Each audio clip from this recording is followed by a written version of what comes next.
안녕하세요, 천재동네입니다. 오늘 제가 리뷰해볼 영상은 바로 1만 시간의 재발견이라는 책에 대하여 리뷰해보도록 하겠습니다. 1만 시간의 재발견, 노력은 왜 우리를 배신하는가?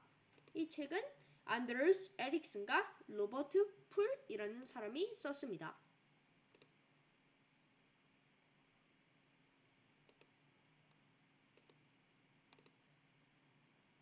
먼저 목차는 4가지로 나누어 봤습니다.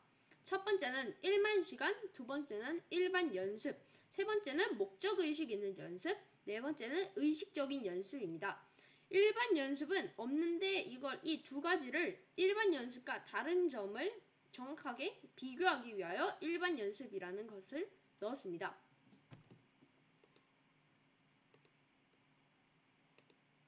Part 1.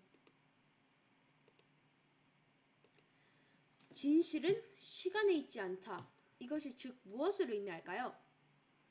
사람들이 1만 시간이라는 숫자를 집착한 이유는 바로 계산을 해보니 1만 시간, 하루 약 3시간 곱하기 365일 곱하기 10입니다. 바로 1만 시간의 법칙이나 1만 시간의 재발견이나 그 뒤에 정확한 의미를 보지 않고 어떠한 분야든 1만 시간만 하면 최고가 되고 실력이 향상될 것이라고 사람들은 좋지 않게 잘못된 통념을 가지고 있습니다. 1만 시간을 노력해도 최고가 되지 못한 이유는 바로 이 세 명의 직업이 있습니다. 첫 번째는 의사, 두 번째는 교수, 세 번째는 택시 운전사. 우리는 20년 경력의 의사, 교수, 택시 운전사가 5년 경력의 의사, 교수, 택시 운전사보다 유능할 것이라고 착각하고 있습니다. 예를 들어 20년 경력은 그냥 시간만 많이 하면 무조건 그 분야에 뛰어나는데 5년의 경력을 가지고 있는 그 3명이 올바른 연습법으로 20년의 경력을 가지고 있는 사람보다 더 높게 됩니다. 그러면 아무리 시간이 흐른다 해도 어떤 연습으로 했는지에 따라 달라지죠. 한마디로 사람들은 시간만 많이 하면 그냥 경력이 좋다고 생각하고 그쪽으로 가게 됩니다. 하지만 5년을 연습한다 해도 어떻게 연습하느냐가 더욱더 중요하게 됩니다. Part 2. 일반 연습입니다. 일반 연습에 3가지의 중요한 특징이 있는데 첫 번째는 이 연습이 옳은 연습인지 옳지 않는 연습인지에 대하여 판단을 하지 않고요. 두 번째는 반복 연습. 아까도 말했듯이 판단을 하지 않고 그냥 계속 반복만 하는 것이고요. 세 번째는 목적 없는 연습. 아무 목적 없이 연습하는 것입니다. 목적 없이 연습하게 되면 어떤 현상이 벌어지는지 사람들이 잘 알고 계실 것입니다. 일반 연습. 아까도 말했듯이 그 3가지의 특징이 계속 하다 보면 점점점 처음부터 실력이 안 좋았지만 계속 떨어지는 증상을 볼 수 있습니다. Part 3. 목적의식 있는 연습. 이게 참 어려운 용어인데요.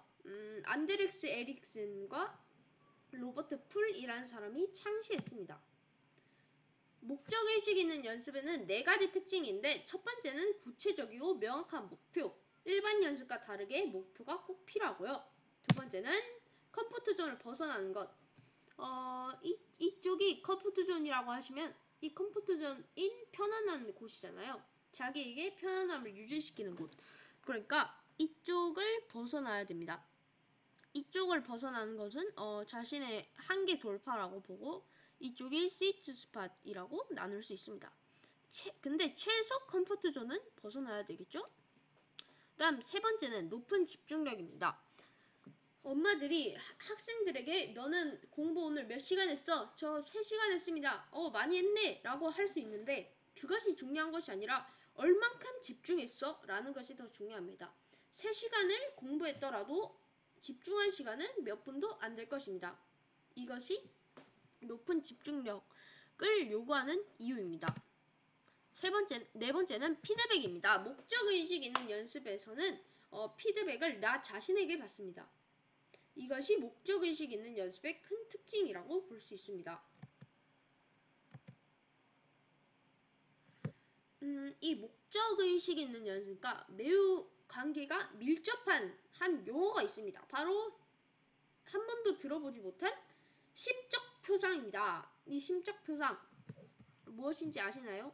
잘 모르시는 분들이 많은데 일단은 정의를 먼저 정하면 사물관념 정보 이외에 구체적이든 추상적이든 내가 생각하고 있는 대상에 상응하는 머릿속에 있는 하나의 심적 구조물입니다.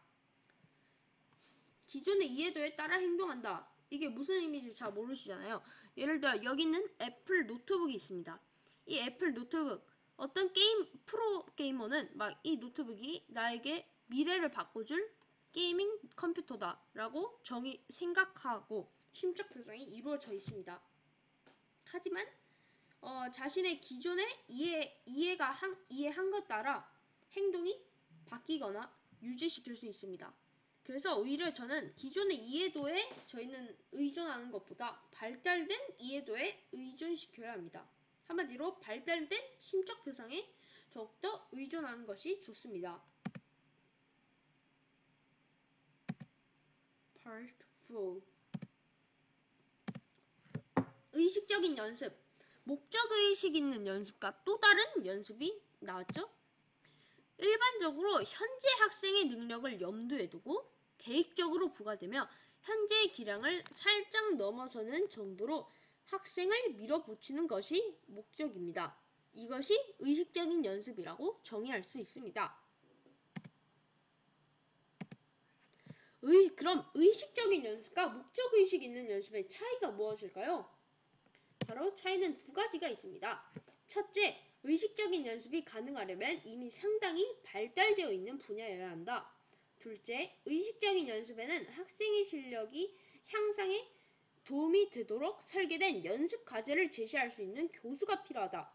의식적인 연습에는 탤런트 코드 용어로 따지면 마스터 코치, 1만 시간 재발견의 용어로 따지면 좋은 교사, 한마디로 교사나 코치가 필요합니다. 하지만 목적의식 있는 연습에는 그와 다르게 나 자신에게 피드백을 받기 때문에 교수나 교사가 필요가 있지 않습니다. 그럼 의식적인 연습의 7가지 원칙, 이 의식적인 연습 파트 중에서는 이 7가지 원칙이 무척 중요합니다. 첫 번째는 효과적인 훈련 기법이 수립되어 있는 기술을 연마하는 방법이다. 두 번째는 개인의 컴포트 존을 벗어난 지점에 진행되며 배우는 사람은 자신의 현재 능력을 살짝 넘는다. 세 번째는 명확하고 구체적인 목표를 가지고 진행된다. 네 번째는 신중하고 계획적이다. 다섯 번째는 피드백과 피드백 따른 행동 변경을 수반한다. 여섯 번째는 효과적인 심적 표상을 만들어내는 한편으로 거기에 의존한다. 일곱 번째는 기존의 습득한 기술을 특정 부문을 집중적으로 개선한다. 그래서 이 의식적인 연습 7가지 원칙에는 목적의식 있는 연습의 4가지 특징이 나옵니다. 두 번째, 컴포트존을 벗어난다. 그리고 세 번째, 구체적인 목표. 그리고 다섯 번째, 피드백과 피드백에 따른 행동 변경 수반. 그리고 여섯 번째, 효과적인 심적 보상. 이렇게 나누어져 있습니다. 그러면 전문가가 되기 위한 과정 4가지가 있습니다. 먼저 첫 번째는 가벼운 시작인데요. 어떠한 것을 하기 위해서도 다 가벼운 시작을 해야 합니다. 묵묵하게 무거운 시작을 하게 되면 그 분야에 대하여 하기가 싫어지고 귀찮아집니다. 두 번째는 진지한 단계로 전환인데요. 지금까지 가볍게 놀이로 시작했는데 이제는 마스터 코치가 되기 위하여 진지한 단계로 바꿔야 되고요. 세 번째는 정상을 향한 헌신입니다.